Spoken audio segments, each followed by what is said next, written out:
بسم اللہ الرحمن الرحیم الحمد للہ رب العالمین والصلاة والسلام علی سید الانبیاء والمرسلین محمد وعلی آلہ واصحابہ اجمعین اما بعد۔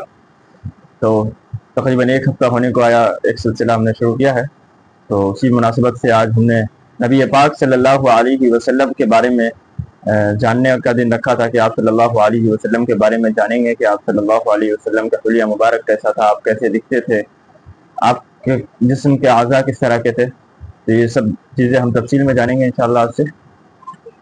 تو سب سے پہلے جو آتا ہے نبی پاک صلی اللہ علیہ وسلم کا حلیہ مبارک، اس پر ایک حدیث پیش کرتے ہیں۔ حضرت انس بن مالک رضی اللہ تعالیٰ عنہ کی حدیث ہے، انہ سمع یقول کان رسول اللہ صلی اللہ علیہ وسلم لیس بالطویل ولا بالقصیر ولا بالابیض الامحق ولا بالآدمی ولا بالجعد القطط ولا بالسبط۔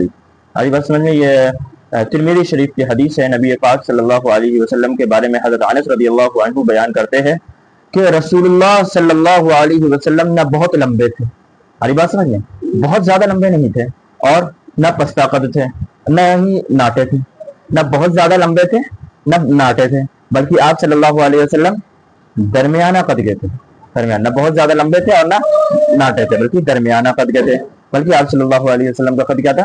درمیانہ تھا۔ آگے دیکھیں، آگے فرماتے ہیں رنگ کے اعتبار سے نہ بالکل سفید تھے جو چونا کی طرح لگے، ہماری بات سمجھ میں، ایک دم پورا سفید نہیں تھے چونا کی طرح لگے، بلکہ اور نہ بالکل گندم وہ کہ سانولا پنا دے، اور ایک دم گیہوں کے رنگ کے بھی نہ تھے کہ سانولا لگے، ہماری بات سمجھ میں۔ نہ آپ صلی اللہ علیہ وسلم اس قدر سفید تھے کہ ایک دم چونا کی طرح لگے، اور نہ ہی گیہوں کی طرح تھے کہ سانولا لگے، ہماری بات سمجھ میں، بلکہ آپ 14ویں رات کے چاند سے زیادہ، 14ویں چاند کی چاند سے زیادہ آپ صلی اللہ علیہ وسلم پر نور تھے۔ آپ کے چہرے پر 14ویں چاند کو دیکھا کتنا خوبصورت اور کتنا چمکتا ہے، اس سے زیادہ آپ صلی اللہ علیہ وسلم کا چہرہ انور چمکتا تھا اور منور ہوتا تھا۔ آ رہی بات سمجھ میں؟ یہ تھی آپ صلی اللہ علیہ وسلم کا چہرے مبارک کی ایک ہلکی سی جھلک۔ دیکھیے آگے، دیکھیے حضور صلی اللہ علیہ وسلم کے بال نہ بالکل سیدھے تھے نہ بالکل پیچیدہ، آئی بات سمجھ میں، نہ بالکل سیدھے تھے نہ بالکل پیچیدہ، بلکہ ہلکی سی پیچیدگی اور گھنگریلا پن تھا۔ کسی کا بال ہوتا ہے ایک دم بالکل اسٹریٹ، آری بات سمجھ میں، اور کسی کا ہوتا ہے ایک دم بالکل ایک دم ایسے گول گول گول گول گول گول، ایک دم عجیب سا گھنگریلا پن جو بھی دیکھنے میں۔ آپ صلی اللہ علیہ وسلم کا نہ ایک دم سیدھا تھا اور نہ ایک دم گول گول تھا، ایک دم پیچیدہ بھی نہیں تھا، بلکہ کیا تھا؟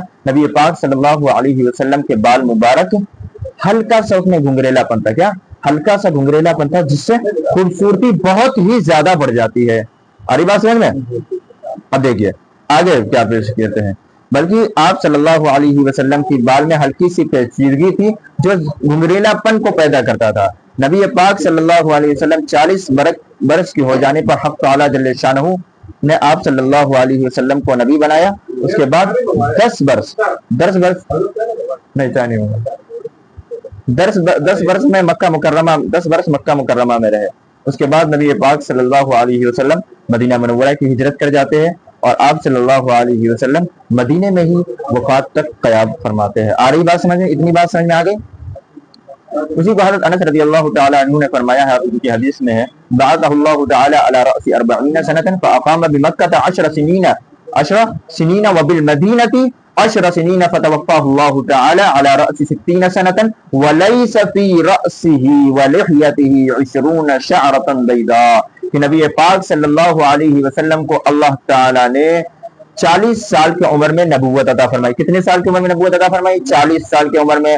40 سال میں جب آپ صلی اللہ علیہ وسلم کو نبوت دی گئی تو اس کے 10 سال تک، نبوت کے 10 سال بعد تک نبی پاک صلی اللہ علیہ وسلم کہاں رہے؟ مکہ المکرمہ میں رہے۔ اقام بمکہ 10 سنین وبالمدینہ 10 سنین، اور اس کے بعد مدینے کے اندر بھی ہجرت کر جائیں، 10 سال کے بعد ہجرت کر گئے۔ ہجرت کرنے کے بعد نبی پاک صلی اللہ علیہ وسلم مدینے میں بھی 10 سال رہے، یعنی کہ ٹوٹل نبی پاک صلی اللہ علیہ وسلم کی وفات 60 سال میں ہوئی۔ کتنے؟ 60۔ حضرت انس بن مالک رضی اللہ عنہ بیان کرتے ہیں، لیکن بعض صحابہ فرماتے ہیں کہ نبی پاک صلی اللہ علیہ وسلم کی جب وفات ہوئی تو آپ کی عمر 60 سال نہیں بلکہ 63 سال تھی۔ کتنی؟ 63۔ واللہ تعالی عالم، اللہ تعالیٰ بہتر جانتے ہیں کہ آپ کی عمر کتنی تھی، لیکن یہ کچھ اقوال ہے صحابہ کے، کچھ صحابہ کو ایسا پتا ہوگا، ہو سکتا ہے اس میں آپ یہ کر سکتے ہیں کہ تعویل کر سکتے ہیں کہ کچھ صحابہ آپ کی عمر 60 سمجھ رہے تھے، کچھ 63 سمجھ رہے تھے، ہے کہ نہیں میرے پاس نہیں. آگے فرماتے ولیس فی رأسہ ولحیتہ 20 شعرۃ بیضاء کہ نبی پاک صلی اللہ علیہ وسلم کی 60 یا 63 سال میں جو وفات ہوئی ہے اس حال میں بھی آپ صلی اللہ علیہ وسلم کے سر مبارک یا داڑھی مبارک میں 20 سے زیادہ سفید بال نہیں تھے. آئی بات سمجھ میں؟ 20 سے زیادہ سفید بال نہیں تھے. یہ ایک اس میں یہ احتمال ہو سکتا ہے کہ یا تو صحابہ کرام نے گن رکھا تھا کہ نبی پاک صلی اللہ علیہ وسلم کے کتنے بال تھے، یا پھر یہ کمی کو بتانے کے لیے کہا جا رہا ہے کہ یہ اتنے کم تھے کہ یہ 20 سے زیادہ نہیں ہوں گے، 20 سے زیادہ نہیں ہوں گے. تو یہ پورا آپ صلی اللہ علیہ وسلم کا حلیہ مبارک ہے. آپ کا چہرہ کس طرح تھا؟ نبی پاک صلی اللہ علیہ وسلم نہ زیادہ گورے تھے کہ چونے کی طرح لگے اور نہ کالے تھے نہ سانولے پن تھے، بلکہ آپ صلی اللہ علیہ وسلم درمیانہ رنگ تھے. اور نبی پاک صلی اللہ علیہ وسلم کے بال کس طرح تھے؟ نہ ایک دم اسٹریٹ، نہ ایک دم سیدھا تھا اور نہ ایک دم پیچیدہ گول گول تھا، بلکہ ہلکے سے گھنگریلا پن تھی بال میں، کیا جو خوبصورتی کو مزید بڑھا دیتا ہے. آگے ایک چیز اور بتایا کہ حضرت انس یہ حدیث جو میں نے آپ کے سامنے پڑھی ہے تو وہ حدیث حضرت انس رضی اللہ عنہ بیان کر رہے ہیں. اسی میں انہوں نے آگے بتایا کہ نبی پاک صلی اللہ علیہ وسلم 40 سال کی عمر میں آپ صلی اللہ علیہ وسلم کو مکہ المکرمہ میں اللہ تعالیٰ نے نبوت عطا فرمائی اور 40 سال کے بعد 10 سال تک آپ صلی اللہ علیہ وسلم مکہ المکرمہ میں رہے. اس کے بعد مدینہ میں 10 سال رہے اور کل ملا کے آپ صلی اللہ علیہ وسلم کی 60 یا 63 سال کی زندگی ہوئی. 63 یا 60 سال کی عمر میں آپ صلی اللہ علیہ وسلم وفات پا گئے. اس کے بعد ایک چیز اور بیان کیا کہ 63 یا 60 سال جتنے میں آپ صلی اللہ علیہ وسلم کی وفات ہوئی ہے اس میں آپ صلی اللہ علیہ وسلم کے بال مبارک یا داڑھی مبارک میں 20 بال بھی ایسے نہیں تھے جو سفید ہو. آ رہی بات سمجھ میں؟ ٹھیک ہے. اب ایک اور حدیث پڑھ لیجئے جو اسی سے ملتی جلتی ہے. ٹھیک ہے، وہ کس کی ہے؟ یہ بھی حضرت انس بن مالک رضی اللہ عنہ کی ہے. فرماتے ہیں قال کان رسول اللہ صلی اللہ علیہ وسلم ربعۃ وليس بالطويل ولا بالقصر حسن الجسم کہ نبی پاک صلی اللہ علیہ وسلم کا قد درمیانہ تھا. کیا تھا؟ درمیانہ. جو اتنے زیادہ لمبے نہیں تھے کہ ایک دم بھدے لگے اور نہ ہی ناٹے تھے کہ برے لگے، بلکہ کیا تھا؟ درمیانہ تھا جو خوبصورتی کے اعلیٰ معیار پر ہو. ٹھیک ہے، لیکن میانہ پن کے ساتھ کسی قدر طول کی طرف کو مائل تھے. درمیانہ تھے اس کا مطلب یہ نہیں کہ ناٹے تھے، بلکہ درمیانہ میں بھی لمبائی کی طرف زیادہ تھے. لمبائی بہت زیادہ تو لمبے نہیں تھے لیکن لمبے تھے. آ رہی بات سمجھ میں؟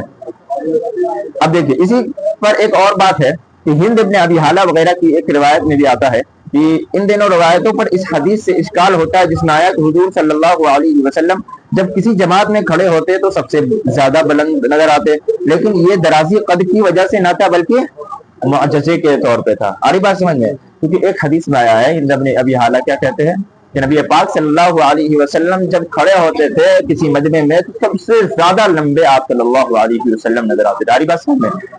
اب اگر اس حدیث کو اور اس حدیث کو ملاتے ہیں تو یہاں تو کیا کہہ رہے کہ زیادہ لمبے نہیں تھے؟ فرمایا تھے تو میانہ قد ہی، درمیانہ قد ہی، لیکن معجزے کے طور پر آپ صلی اللہ علیہ وسلم جب کھڑے ہوتے تھے تو سب سے طویل نظر آتے تھے. آ گئی بات سمجھ میں؟ اب دیکھیے حضرت انس رضی اللہ عنہ کیا کہہ رہے ہیں. حضرت انس رضی اللہ تعالی عنہ کہہ رہے ہیں کہ نبی پاک صلی اللہ علیہ وسلم درمیانہ قد تھے. وکان شعره ليس بجعد ولا صبط اسمر اللون اذا مشى يتكفأ اذا مشى يتكفأ کہ نبی پاک صلی اللہ علیہ وسلم کی بال ہلکی گھنگریلا ٹائپ کا تھا. کیا تھا؟ گھنگریلا تھا، ہلکا، جو بہت ہی خوبصورت لگتا ہے اور بہت خوبصورت معتدل بدن والے تھے اور بال بالکل پیچیدہ نہ تھے، نہ بالکل پیچیدہ تھا اور نہ بالکل سیدھا تھا، بلکہ ہلکی سی گھنگریلا پن تھے. اور آپ صلی اللہ علیہ وسلم جب راستے پر چلتے تو آگے کو چھکتے ہوئے چلتے. کیا؟ اذا مشى يتكفأ، ہلکی چھک کر چلتے. کیوں؟ تواضع سے. ایسے اکڑ کے چلنا کیا ہے؟ یہ گھمنڈ کی نشانی ہے، تکبر، اور یہ تکبر بہت بری چیز ہے. نبی پاک صلی اللہ علیہ وسلم نے فرمایا جس کے اندر تکبر کا ایک دانہ رائے کے برابر بھی دانہ ہوگا وہ جنت میں داخل نہ ہو سکے گا. اس لیے آپ صلی اللہ علیہ وسلم ایک دم بالکل کبڑے کی طرح جھک کر نہیں چلتے تھے بلکہ ہلکا سا جھک کر چلتے تھے، جو تواضع کی وجہ سے ہوتا تھا. کس کی وجہ سے؟ تواضع و انکساری کی وجہ سے ہوتا تھا، تاکہ انسان کے اندر کبر نہ آ جائے. اکڑ کے چلنے سے کیا ہوتا ہے؟